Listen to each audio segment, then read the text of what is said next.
బుచ్చిబాబు ఈ దర్శకుడు ఒక్క సినిమాతో టాలీవుడ్కు పెద్ద షాక్ ఇచ్చాడు. హీరో హీరోయిన్ ఇద్దరు ఇండస్ట్రీకి కొత్తవారే అయినా సరే ఏకంగా 100 కోట్ల గ్రాస్ కలెక్షన్ సాధించి సంచలనం సృష్టించాడు.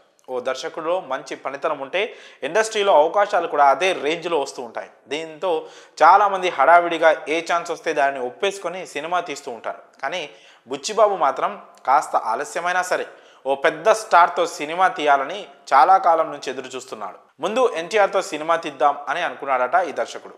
కానీ కొన్ని కారణాల వల్ల అది జరగలేదు. అటు ఎన్టీఆర్ కూడా ఇతర సినిమాలతో బిజీగా ఉన్న సంగతి తెలిసిందే. దీంతో వెంటనే గ్లోబల్ స్టార్ రామ్ చరణ్ను లైన్లో పెట్టేశాడు బుచ్చిబాబు. నిజానికి ఈ సినిమా ఇప్పటికే స్టార్ట్ అవ్వాల్సి ఉంది. కానీ గేమ్ చేంజర్ ఆలస్యం కావడంతో ఈ సినిమా పట్టాలెక్కడానికి ఇంత టైం పట్టింది. మొన్నటి వరకు ఈ సినిమాలో హీరో హీరోయిన్ తప్ప ఇంకెవరి డీటెయిల్స్ బయటకు రాలేదు. కానీ ఇప్పుడు ఒక్కొక్కటిగా ఈ సినిమాలోని స్టార్స్ గురించి టాక్ బయటకు వస్తుంది. హీరోయిన్గా జాన్వీ కపూర్ నటిస్తున్న సంగతి తెలిసిందే. ఇక రీసెంట్గా మీర్జాపూర్ సిరీస్లోని మున్నాభాయ్ క్యారెక్టర్తో ఫేమస్ అయిన దివ్యేందు బుచ్చిబాబు సినిమాలో కీ రోల్లో నటిస్తున్నట్లుగా అఫీషియల్గా అనౌన్స్ చేశారు. దీంతో సోషల్ మీడియాలో ఈ న్యూస్ తెగ సౌండ్ చేస్తోంది.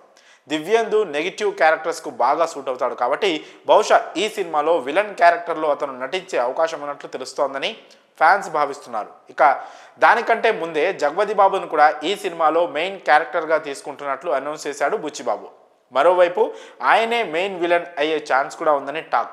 సో మొత్తానికి బుచ్చిబాబు ఈసారి ఇంకాస్త పగడ్బందీగా సినిమాను ప్లాన్ చేస్తున్నాడని తెలుస్తోంది. గేమ్ చేంజర్ హిట్ కొడితే బుచ్చిబాబుపై ఇంకాస్త ప్రెషర్ పెరుగుతుందని చెప్పడంలో ఎలాంటి సందేహం లేదు. కాబట్టి ఆ సక్సెస్ను దృష్టిలో ఉంచుకొని ఇప్పుడు కాస్టింగ్ సెలెక్షన్ చేస్తున్నాడేమో అనిపిస్తోంది. ఇక ఈ సినిమాకు ఏఆర్ రెహమాన్ సంగీతం అందిస్తున్నారు.